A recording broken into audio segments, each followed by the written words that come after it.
National youth day.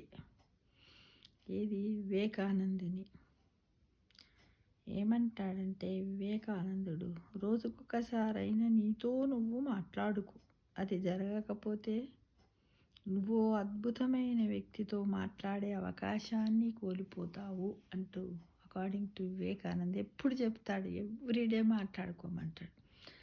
ఉదయం లేచినప్పుడు ఏమి చెయ్యాలి అని మనసుకు చెప్పుకోవాలి. మళ్ళీ నైట్కు పడుకునేటప్పుడు కూడా మన మనసుతో నేను పొద్దున అనుకునేది సరిగ్గా చేశానా, అంత సక్సెస్ అయ్యానా, ఏం పొరపాట్లు చేశానని అదే రోజు దాన్ని ఆడిట్ చేసుకోమని చెప్తాడు ఫ్రెండ్స్.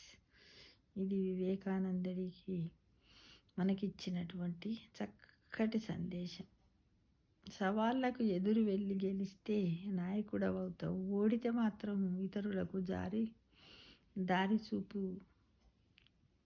తావు అని అంటాడు కదా.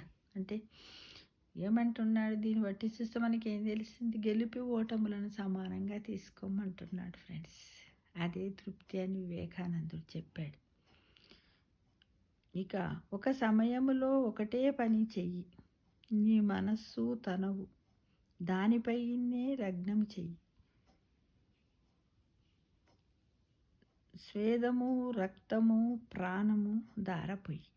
ఏదైనా ఒక పని చెయ్యాలనుకుంటే ఆ సమయంలో ఆ ఒక్క పనే చెయ్యి, కానీ ఆ పని చేస్తూ ఇంక ఈ పని ఆ పని 4 పనులు చెయ్యకు. ఆ చేసే పనిపైనే స్వేదం అంటే చెమటను, రక్తాన్ని, ప్రాణాన్ని కూడా ధారపోయి. అంటే చేసే పని లోపల ధర్మం, న్యాయం, నీతి, స్పష్టత ఉండాలని చెప్తాడు వివేకానందుడు. ఎంత బాగుంటాయి కదా వివేకానందుని కదా ఫ్రెండ్స్. శ్రమని ఆయుధమైతే విజయం నీకు బానిస అవుతుంది. ఈ సృష్టిలో ప్రతిదీ సులువే. అలుపెరగక కార్యదీక్షుడవు కా, ఏదైనా చేజిక్కోవడం సాధ్యమే, అసాధ్యం అనే దానికి తావులేదు అని చెబుతూ ఉన్నాడు.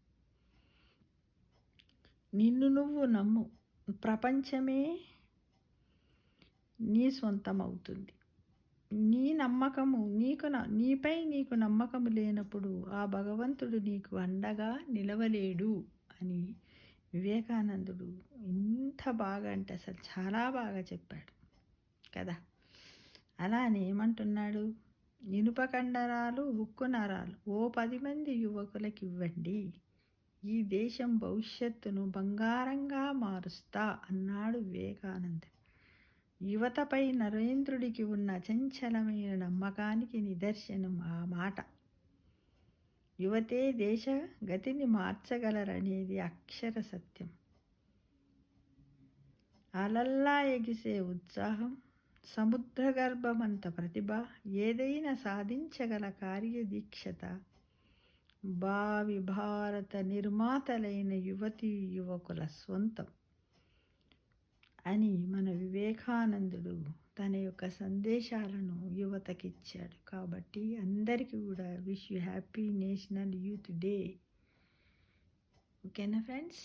ఈ విధంగా వీటినన్నింటిని ఇంప్లిమెంట్ చేస్తూ మన యువతరంలో మనం అందరం కూడా మార్చుకొని మన జీవితాన్ని ఆనందమయంగా చేసుకుందామని ఆశిస్తున్నాను.